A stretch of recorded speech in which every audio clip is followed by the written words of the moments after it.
नमस्कार साथियों, मैं हूं सुनील थोरी और फ्रेश एजुकेशन न्यूज़ में आपका स्वागत है। आज हम मोहम्मद गोरी के बारे में पढ़ेंगे। मोहम्मद बिन कासिम के बाद मोहम्मद गजनवी तथा उसके बाद मोहम्मद गोरी ने भारत पर आक्रमण किया तथा कत्लेआम कर लूटपाट मचाई। भारत में तुर्क साम्राज्य का श्रेय मोहम्मद गोरी को दिया जाता है।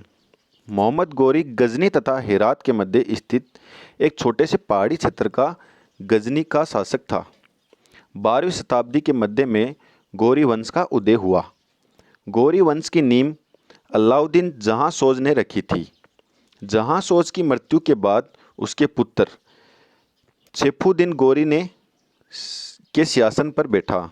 गौरी के शासन पर शेफुद्दीन बैठा था। गौरी साम्राज्य का आधार उत्तर पश्चिमी अफगानिस्तान था। प्रारंभ में गौरी गजनी के अधीन था। मोहम्मद गोरी संस बनी वंश का था। मोहम्मद गोरी का पूरा नाम शिहाबुद्दीन मोहम्मद गोरी था। गयासुद्दीन मोहम्मद गोरी इसका बड़ा भाई था। गयासुद्दीन मोहम्मद गोरी ने 1163 ईस्वी में गौर को राजधानी बनाकर स्वतंत्र राज्य स्थापित करा। 1173 ईस्वी में गयासुद्दीन गोरी ने अपने छोटे भाई मोहम्मद गोरी को गौर का क्षेत्र सौंप दिया तथा स्वयं गजनी पर अधिकार कर ख्वारिज्म के विरुद्ध संघर्ष शुरू कर दिया। मोहम्मद गोरी ने भारत की ओर प्रस्थान कर दिया। मोहम्मद गोरी एक अफगान सेनापति था। यह एक महान विजेता तथा सैन्य संचालक भी था। मोहम्मद गोरी के आक्रमण। मोहम्मद गोरी के आक्रमण का उद्देश्य मोहम्मद गजनवी के आक्रमणों से अलग था। यह भारत में लूटपाट के साथ साथ इस्लामी साम्राज्य के विस्तार का भी इच्छुक था। इसलिए भारत में तुर्क साम्राज्य का संस्थापक मोहम्मद गोरी को ही माना जाता है। गोरी ने प्रथम आक्रमण 1175 ईस्वी में मुल्तान पर किया।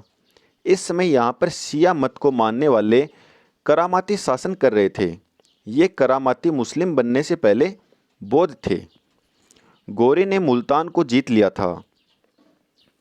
गोरी ने 1178 ईस्वी में द्वितीय आक्रमण गुजरात पर किया, लेकिन मूलराज द्वितीय ने उसे आबू पर्वत की तलहटी में पराजित किया। भारत में मोहम्मद गोरी की यह पहली पराजय थी। इस युद्ध का संचालन नायिका देवी ने किया था, जो मूलराज की पत्नी थी। इस युद्ध में सबक लेते हुए गोरी ने पहले संपूर्ण पंजाब पर अपना अधिकार कर भारत पर अधिकार करने के लिए प्रयास शुरू किए। 1179 से 86 ईस्वी के बीच पंजाब को जीत लिया।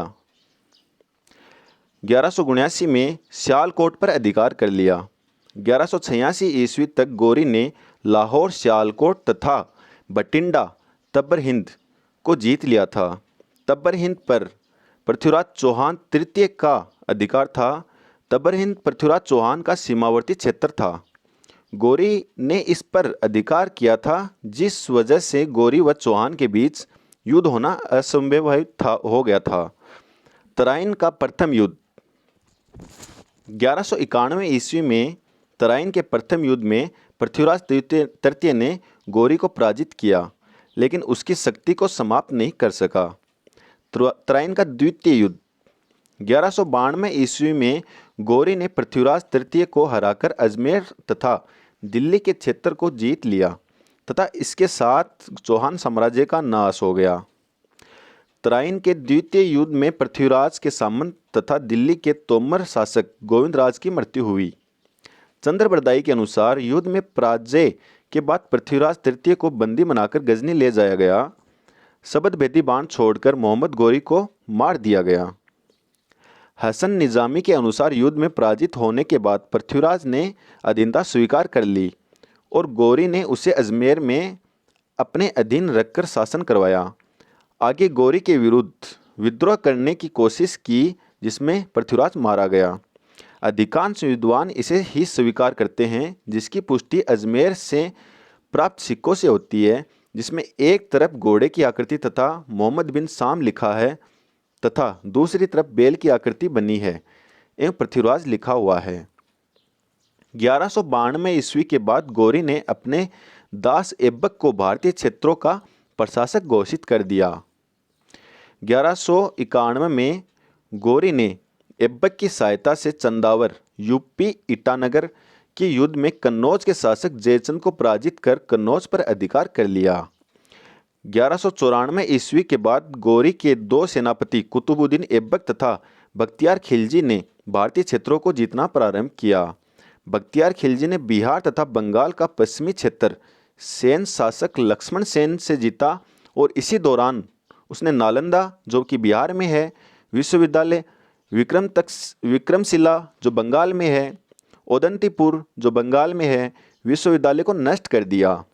बख्तियार खिलजी को आसाम के माघ शासन ने पराजित किया तथा 1205 ईस्वी में बख्तियार खिलजी के ही सैन्य अधिकारी आली मर्दान ने मोहम्मद गौरी की हत्या कर दी। कुतुबुद्दीन ऐबक ने 1195 ईस्वी में अनहिलवाड़ा के शासक भीम द्वितीय पर आक्रमण किया, लेकिन ऐबक पराजित हुआ। ऐबक ने 1197 में अनिलवाड़ा पर फिर से आक्रमण किया और उसे लूट लिया।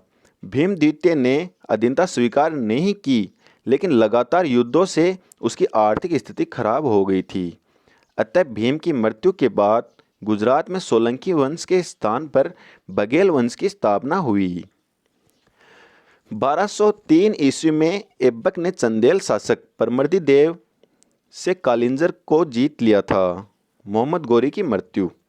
1206 ईस्वी में मोहम्मद गौरी ने पंजाब के खोखर जनजाति के विद्रोह को दबाने के लिए भारत पर अंतिम आक्रमण किया तथा इस अभियान के दौरान दमेक, पश्चिमी पाकिस्तान में है, जो के पास गौरी की हत्या कर दी गई।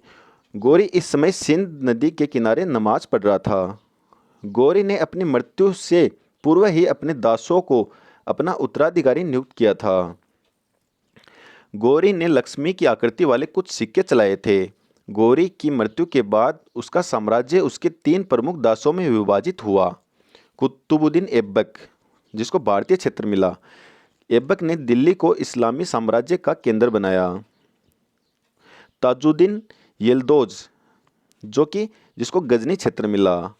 नसरुद्दीन कुबाचा, उसको उच्च तथा सिंध पाकिस्तान में जो क्षेत्र है वो मिला। ये आज अपन ने मोहम्मद गौरी के बारे में पढ़ा। आपको ये वीडियो कैसा लगा दोस्तों, कमेंट करके ज़रूर बताना। बहुत बहुत धन्यवाद।